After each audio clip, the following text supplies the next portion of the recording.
Okay, so, well, here, let's just open that up, and we're going to leave the Flytanium beef sitting up there. Just recently did a video. I changed out the pocket clip because the pocket clip was the one thing I hated about this knife. The blade loosens up, but I haven't put Loctite on the pivot screw yet. When I do, it'll lock that blade in place, and I'll have zero issues with this knife at that point. This is an Ozark Trails $7 knife pocket clip. Fits on it perfect. Use the screws off the Ozark Trails, stick it on here. You can't even buy a pocket clip, I don't think, for this knife for less than 11 bucks. And so buy a whole $10 or $7 Ozark Trails knife, grab the pocket clip, put it on there, and it's going to hold up, because I carried a knife with this pocket clip with no problems. Pocket clip this knife comes with is flimsy, floppy doodle, and bends all the time. That's what I hated about the knife. So this video is about the Bofunda. That right there. This knife I love. It's heavy. Okay. So what? I'd say they're about the same. Of course, this knife, you can see how much bigger this knife is. Just like right here. You should be able to see the blade difference, the bottom difference, width, everything. This knife right here, I believe it's a hollow ground. I don't like that, but I don't mind it on this knife. This knife I've been using. I've been carrying it since the Knives with Dave series came out, and I love it. There's just, it still just flops closed. I haven't had any issues with this knife, even collecting pocket lint and not wanting to operate good. It just opens and works every time. It has gapped me open, being stupid with it. And I bled like a stuck hog for about an hour, if that tells you anything. But it's sharp. It is as sharp now as the day I got it and opened it up from Dave. I love, love, love, love this knife. I cannot tell you why. I can't explain. It's not, between this knife and the Flytanium Arcade, they're about what and what. And the Flytanium Arcade is a $200-something knife, and this right here is like a $10 knife, $20 knife if you don't catch it on stale. And this is like twice the knife, blade steel and everything that this knife right here is. But I really like this knife. Eventually I'll go back to carrying this one. That's why I keep it stuck right here in the on the bench, because I'm gonna go back to it. But I like that. It just kind of makes me think penguin for some reason. But I like that profile, the way that blade is shaped. I feel comfortable carrying it and holding it. So you got a grip on this baby. There's no jimping anywhere on this knife, but you got a grip on it when you grab it. So after what has it been, 2 months of carrying this knife, which is not a long time, but I have, let's see, I haven't even checked the blade play. There's the most minutest rocking, which I think it probably had in the beginning, because it's got bearings in it. Let's see if anything is loose. I don't think it is. I did turn that screw a little bit, but I still feel the same thing. Okay, let me turn it a little more. Let me see if I can get it till it's...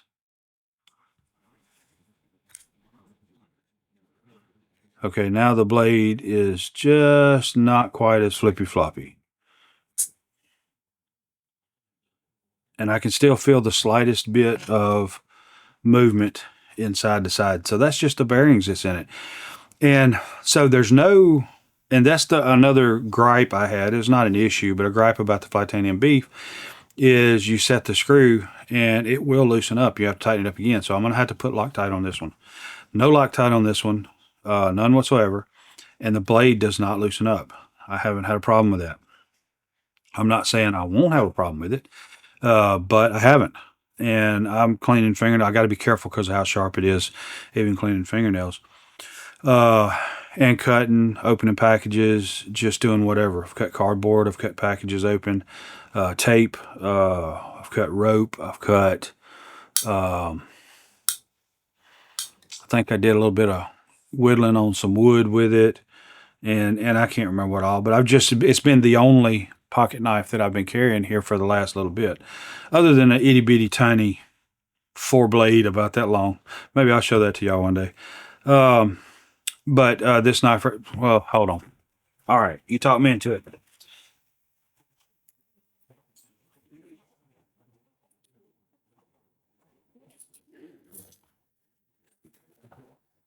Okay. So this is some of my EDC. Might as well just show you that. Ear cleaners. I can't hear good. But if I need to get the wax out of my ears, I can. That's one thing I carry in my pocket. Yeah. And this is Lafayette Crematory. It's the last number my little brother had assigned to him. That's the tag that come back with my little brother's remains. And so right here, I picked this up at Rocky Mountain Knife Works, and it is finished. I mean, it's literally, it is just like you would buy the real pocket knife, and it was like $7, and so I had to buy it. But a 4-blade, this little tiny 4-blade, I can't believe it. If I can get it all the blades open. I mean, this should technically be my fingernail cleaner, but right there, I mean, I am telling you, that is the cutest little case I have ever seen in my life. Little 4-blade, and it is every bit of it. The handle, the pins, the blades, everything is finished just like a real full-fledged knife would be. And I just had to show you guys. Had never seen anything like that, and that's why I had to buy it. I hope I never lose that. But anyway, let's get back to the real knife. So the Bofonder. If you see it, get it. I'm just telling you, just get it. Just like this is a workhorse. This right here is kind of, this is, so here, let's just talk about this for a second. So this is the workhorse. This is the executive Flytanium. This is the workhorse Flytanium. And this right here is where I put the Bofonder.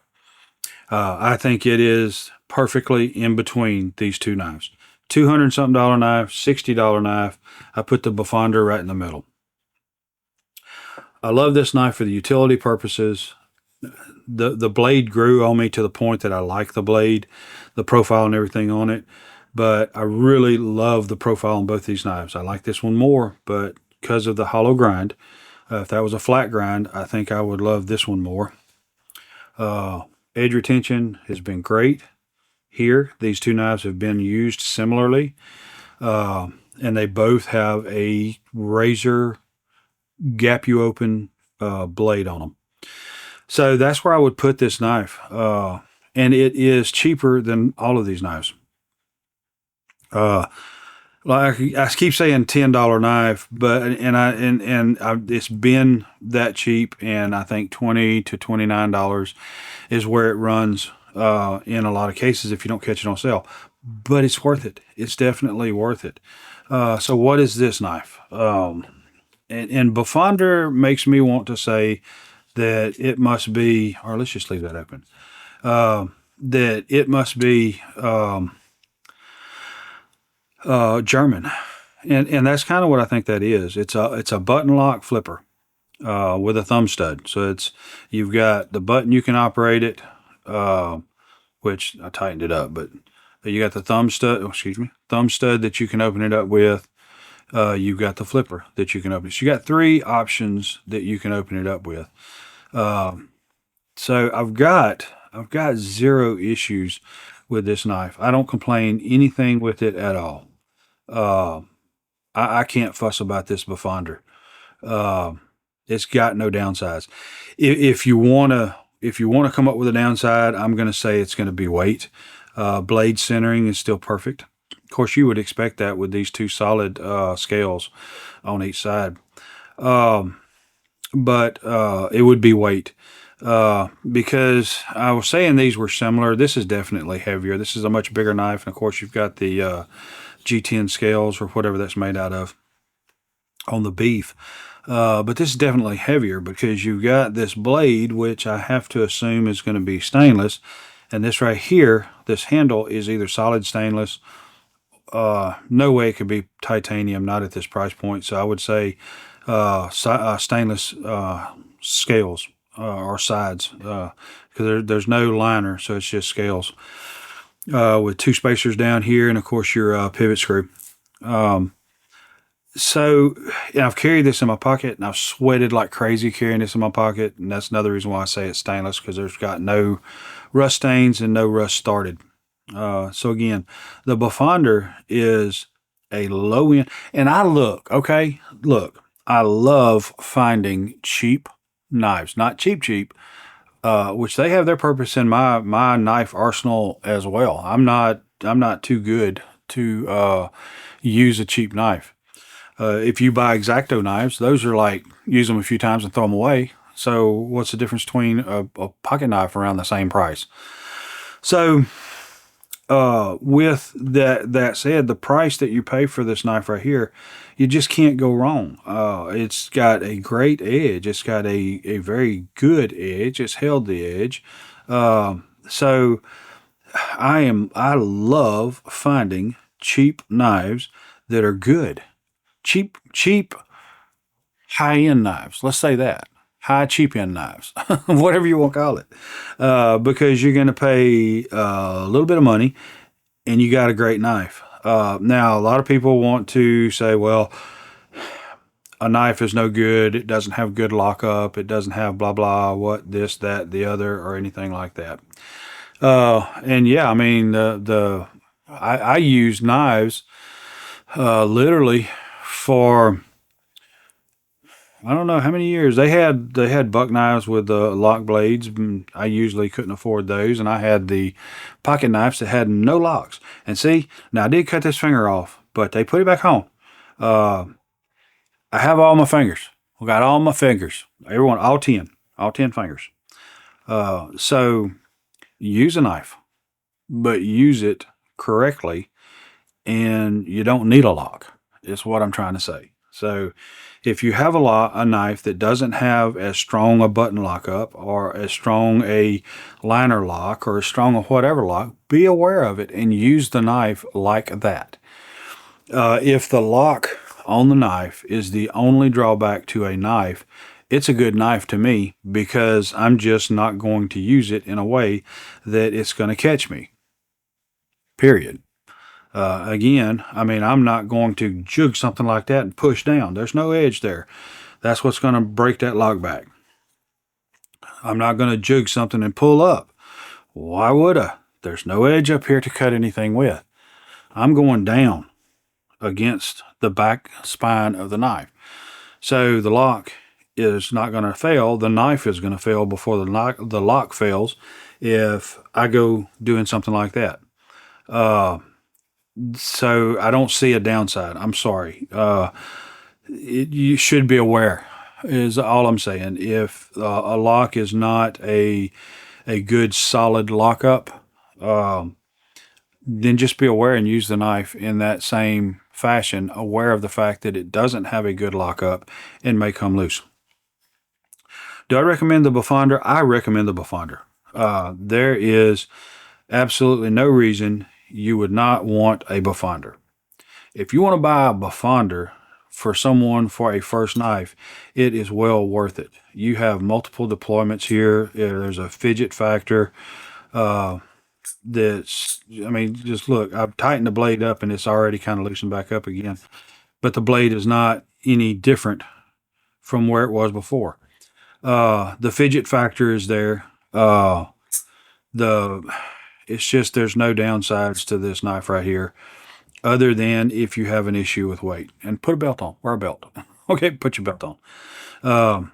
So there's a little bit of getting used to using the button lock to get the closing down just right. So you're gonna have to fidget with it, and I don't fidget with this knife a lot. But say I'm kind of getting it there now already. But you got to play with it a little while and kind of get the timing just right, and you don't have to worry about getting it closed. So again, I definitely recommend the workhorse here on the Flytanium Beef, but I definitely recommend this Bofonder for a first knife, not for a greenhorns knife. It comes extremely sharp, and you will take your little boy or girl to the emergency room to get stitches with this knife because it is extremely sharp. So with that said, this is my extended review on the Bofonder. I did one on this and the arcade. So the Bofonder is a definitely a getter.